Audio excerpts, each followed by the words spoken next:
নমস্কার বন্ধুরা, Sreemoyee astrological tips চ্যানেলে তোমাদের সকলকে স্বাগত জানাচ্ছি। বুধ রেখা নিয়ে বলছিলাম, আজকেও বুধ রেখা নিয়ে তোমাদেরকে কিছু তথ্য তুলে ধরব। যদি বুধ রেখাটি হলুদ রঙের দেখায় তাহলে বুঝতে হবে উক্ত জাতক জাতিকার মধ্যে লিভারের দোষ অথবা পিত্তঘটিত দোষ থাকবে।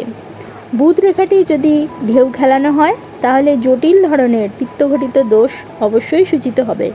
এই ধরনের বুধরেখাযুক্ত জাতক বা জাতিকা পিত্তজ্বর, ম্যালেরিয়া, বর্ধিত লিভারজনিত গোলযোগ, জন্ডিস এবং লিভার দোষজনিত অন্যরকম জটিল রোগে ভুগবে।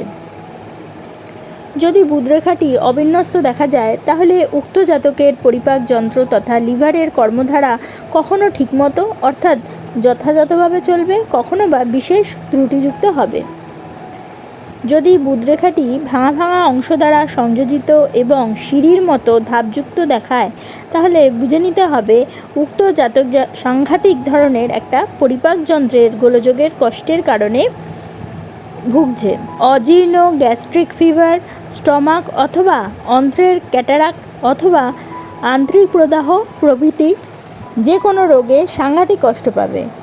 সিঁড়ির মতো ধাপযুক্ত বুধরেখা দৈহিক তথা মানসিক অশান্তির পরিচায়ক।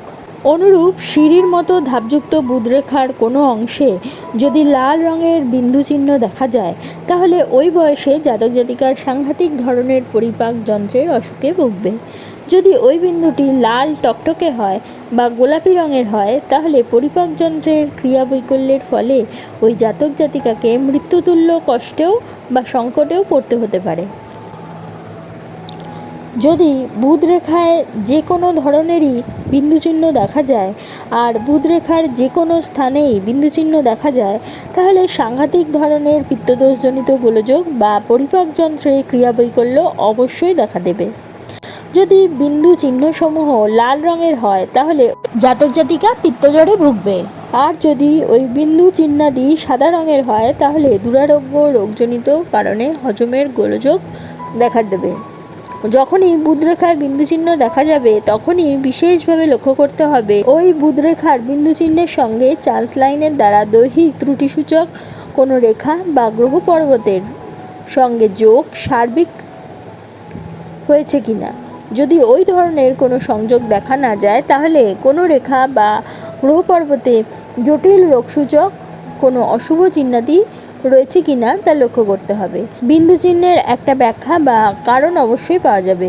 যদি বৃহস্পতি পর্বতে স্বাস্থ্যঘটিত কোনো ত্রুটি দেখা যায় তাহলে স্বভাবতই এক্ষেত্রে সাংঘাতিক ধরনের হজমের গোলযোগ সূচিত হবে। যদি এই সঙ্গে বৃহস্পতির আঙুলের তৃতীয় পর্বটি বড় এবং পুষ্ট হয় তবে উক্ত জাতক হজমের গোলমালে বিশেষভাবে কষ্ট পাবে। এ বিষয়ে আর কোনো সন্দেহের অবকাশ নেই। যদি বৃহস্পতির আঙুলের তৃতীয় পর্বটি বিশেষ পুষ্ট হয় এবং থলথলে দেখা যায় তবে অবিলম্বে পথ্য সম্বন্ধে সাবধান হতে হবে, কারণ উক্ত জাতক জটিল ধরনের অজীর্ণ রোগে ভুগছে বা ওই বয়সে ভুগবে। এ বিষয়ে সঠিক সিদ্ধান্ত সহজেই উপনীত হওয়া সম্ভব। তাহলে বন্ধুরা, বুধরেখা সম্বন্ধে তোমরা কিছু তথ্য পেলে। যদি তোমাদের আমার এই ভিডিওটা ভালো লাগে তাহলে অবশ্যই এটা লাইক করে দিও, তোমাদের পরিচিতদের মধ্যে শেয়ার করে তাদের জানার সুযোগ করে দিও, এবং যারা এখনও পর্যন্ত আমার চ্যানেলটা সাবস্ক্রাইব করোনি অবশ্যই সাবস্ক্রাইব করে দিও এবং পাশে থাকা বেল আইকনটি প্রেস করতে একেবারে ভুলো না। তাহলে প্রত্যেকে ভালো থেকো, প্রত্যেককে ভালো রেখো। পরবর্তী ভিডিওতে আবার চলে আসবো। ততক্ষণের জন্য সকলকে ধন্যবাদ।